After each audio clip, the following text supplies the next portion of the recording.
What if every time you hit the accelerator, invisible waves were pulsing through your body?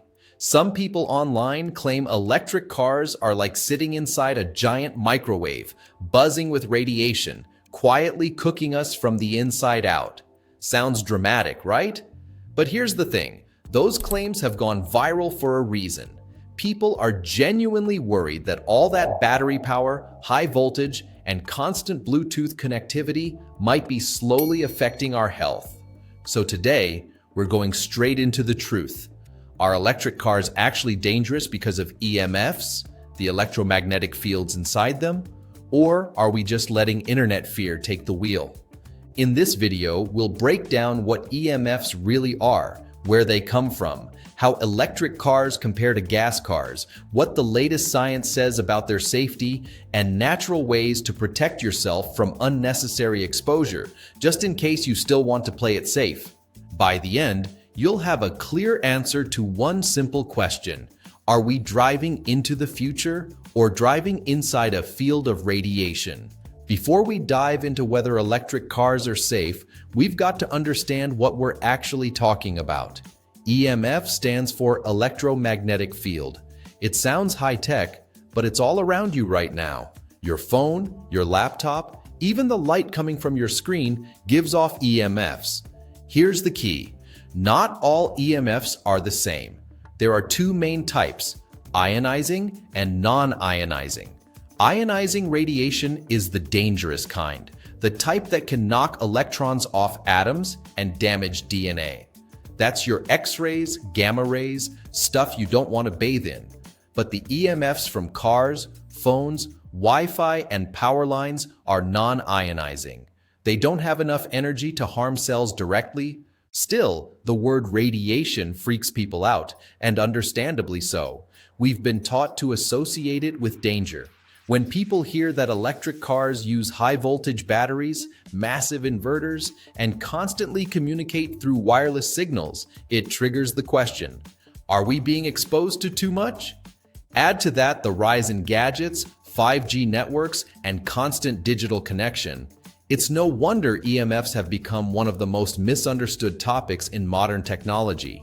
But before assuming the worst, let's look at what's actually happening inside these cars. Because here's the twist, EMFs aren't just a byproduct of electric vehicles. Gas cars have them too, and that comparison might surprise you. Every car, electric or gas-powered, is like a moving orchestra of invisible energy.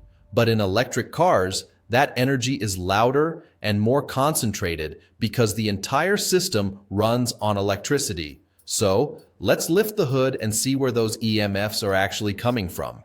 First, there's the electric motor. It's what turns electrical energy into motion.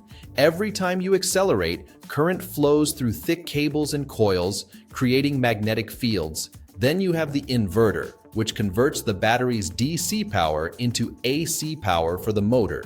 That process naturally gives off low-frequency electromagnetic waves, kind of like the hum of a power line.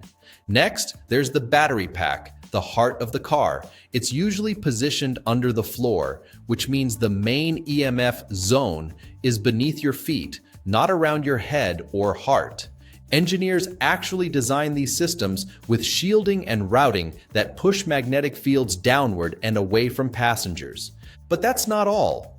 Inside the cabin, you have the infotainment system, Bluetooth, Wi-Fi hotspot, GPS, and phone pairing, each emitting tiny bursts of radio frequency, RF energy, the same kind used by your smartphone or home router. In other words, when you're driving an electric car, you're surrounded by two kinds of EMFs, low-frequency fields from the drivetrain and radio frequency fields from the electronics. But here's the important part, both are non-ionizing and both exist in gas cars too. The difference lies in where they come from. In a gas car, EMFs are mostly generated by the alternator, ignition coils, and engine control electronics. In an EV, it's from the battery and motor instead. So does that make EVs more dangerous or just differently powered? Let's compare them side by side and see what the science says. Here's the truth most people miss. Both gas cars and electric cars give off electromagnetic fields. The difference isn't that one is radiating you and the other isn't. It's how that energy is created and where it travels. In a gas-powered car, you've got an alternator generating electricity to charge the battery, spark plugs firing thousands of times a minute, and miles of wiring feeding sensors, fuel pumps, and ignition systems. All of that creates fluctuating magnetic fields. It's just that we never talked about it because nobody was afraid of gas car radiation. Now, electric cars take that same concept and scale it up. More power, more voltage, but far more control.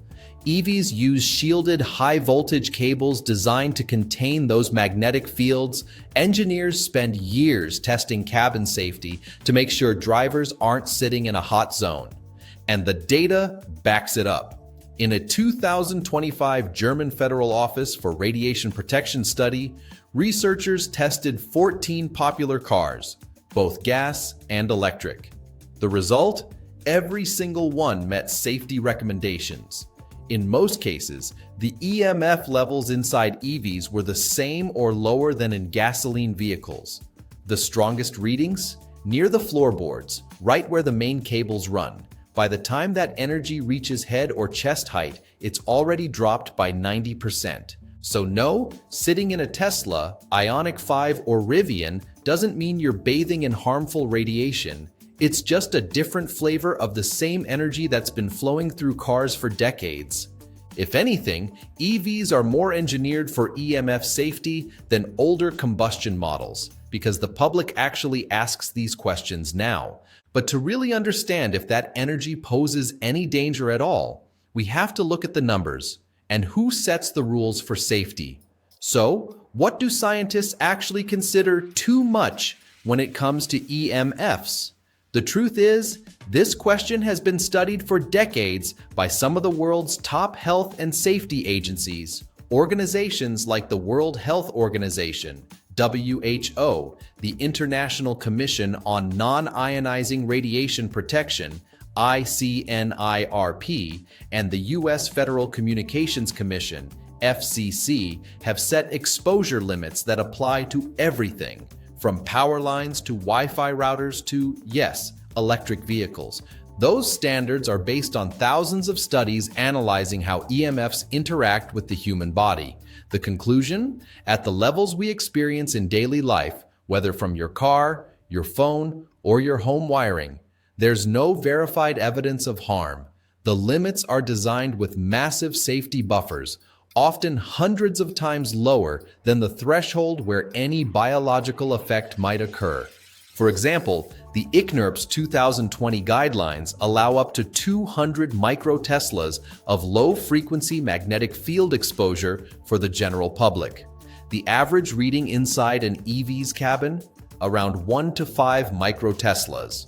In other words, your car's EMF levels are less than 5% of what international regulators say is safe, and still lower than what you get standing under a standard household hairdryer. Even under extreme driving conditions like heavy acceleration or fast charging, the readings remain well below those limits. The same applies for radio frequency waves from Bluetooth and Wi-Fi, which are far weaker than the energy your smartphone emits next to your ear every day. So when you hear claims that electric cars exceed safe EMF levels, they're simply not backed by data. The scientific community has tested, verified, and retested these vehicles again and again.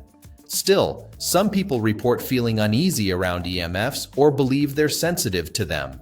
And that's where the story gets a little more complicated.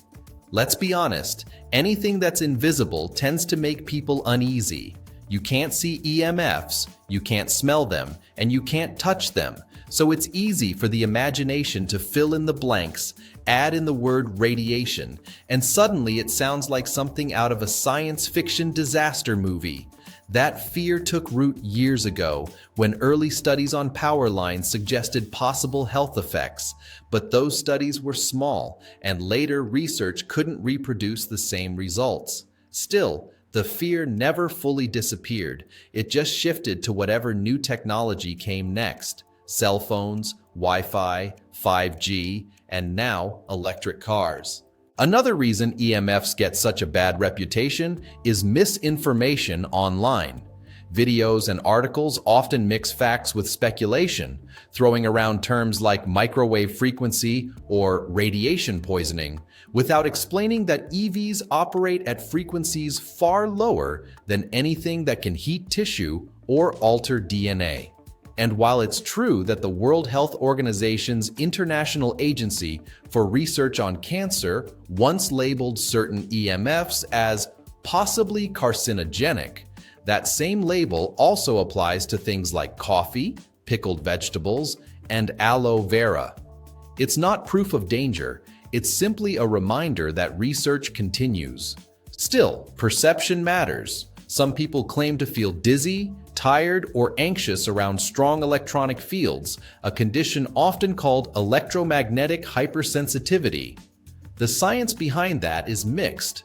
Most studies suggest it's not the EMFs themselves, but rather the expectation of harm that triggers symptoms. Yet, it shows how powerful belief and environment can be. And that's why it's important not just to rely on opinions or fear, but to look at real-world measurements. So let's see what the numbers actually show when scientists step inside these cars and test them.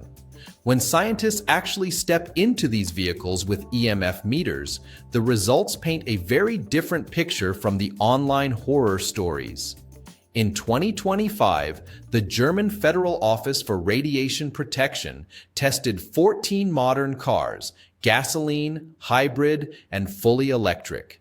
They measured magnetic and electric fields at different spots inside the cabin, from the driver's seat to the back row. What they found was consistent across the board.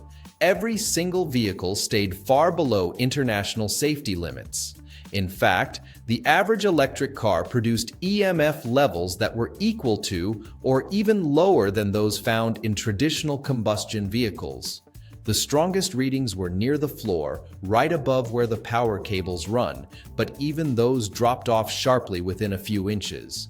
This means that sitting upright, with your head several feet from the battery or wiring, exposes you to levels of electromagnetic energy that are a fraction of what you get from holding a smartphone or standing near a kitchen appliance. And it's not just Germany saying this.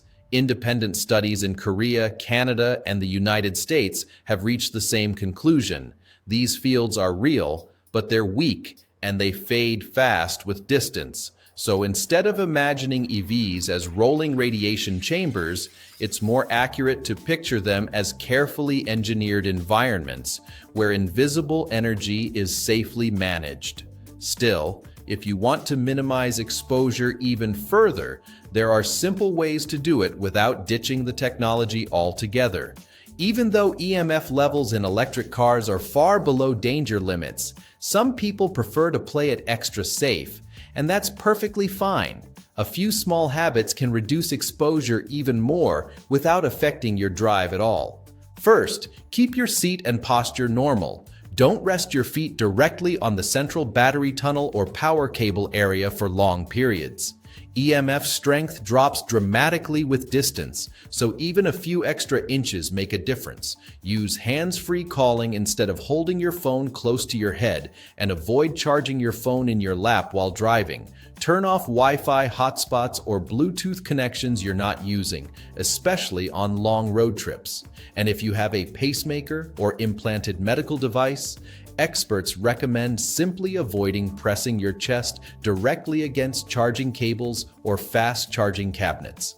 These are all small, practical steps, not acts of paranoia. Think of them like wearing sunglasses in bright light, not because it's dangerous, but because comfort and precaution can coexist. But for those who want even more peace of mind, there's a growing market of EMF protection items designed specifically for vehicles. If you've searched online, you've probably seen EMF-blocking seat covers, pendants, or dashboard stickers promising total protection. The truth? Most of them don't do much. The good news is your EV already has built-in shielding. Engineers use insulated cables, grounded frames, and protective routing to keep fields contained. That said, some verified products can help a little, like seat mats made with conductive silver fabric or ferrite clips that reduce interference in charging cables. But anything claiming to neutralize all radiation or rebalance energy fields is pure marketing. If it gives you peace of mind, fine, but you don't need these gadgets for safety. Real protection starts with good design, and EVs already have that. Still, there are natural ways to keep your body strong and balanced around everyday EMFs, and that's what we'll cover next. You can't escape EMFs completely, they're part of modern life, but you can help your body stay balanced in their presence. Start with the basics: grounding. Spending even a few minutes barefoot on grass, sand, or soil helps discharge built-up electrical energy and restore your natural rhythm with the Earth's field. It's free and surprisingly effective. Next, focus on hydration and nutrition. Water and minerals improve your body's natural conductivity and help cells repair faster. Foods rich in antioxidants like berries, leafy greens, turmeric, and green tea fight oxidative stress, which some scientists link to environmental exposure in general. And finally, practice digital hygiene. Turn off Wi-Fi routers at night, keep your phone off your body when you can, and give your nervous system time to rest from constant stimulation. These habits don't just lower EMF exposure, they also reduce stress, improve sleep, and boost focus. Think of it like tuning yourself. You don't have to fear technology, you just learn to harmonize with it. And once you understand that, the radiation inside your car starts to look a lot less like a threat and more like just another frequency in the background of life. So here's the bottom line. No, electric cars are not microwaving us. The EMFs inside an EV are non-ionizing, low in strength, and heavily shielded by design. Independent studies across multiple countries show that exposure levels inside these vehicles are well below international safety limits and often no higher than what you'd find in a gas-powered car. Yes, EMFs exist, but fear shouldn't drive the narrative. With smart engineering, balanced living, and a few mindful habits, you can enjoy the benefits of clean transportation without worrying about invisible dangers. Your smartphone, smartwatch, and home Wi-Fi actually emit far stronger signals than your car ever will. The truth is, we've always lived among electromagnetic fields. Our bodies even produce their own. The goal isn't to escape them, but to stay informed and intentional about how we interact with technology. So no, as far as we've researched, you're not cooking yourself in a Tesla or Hyundai Ioniq 5. You're just driving into the future, cleaner, quieter, and safer than ever. Of course, be wise and use your own discretion. This video is not intended to be medical advice. If this helped clear up some myths, drop a comment below and let us know your thoughts. And if you want to stay informed on the latest vehicle facts, click the next video here. It'll keep you charged with the truth. Thanks for watching. Remember to hit that subscribe button and drive safe out there.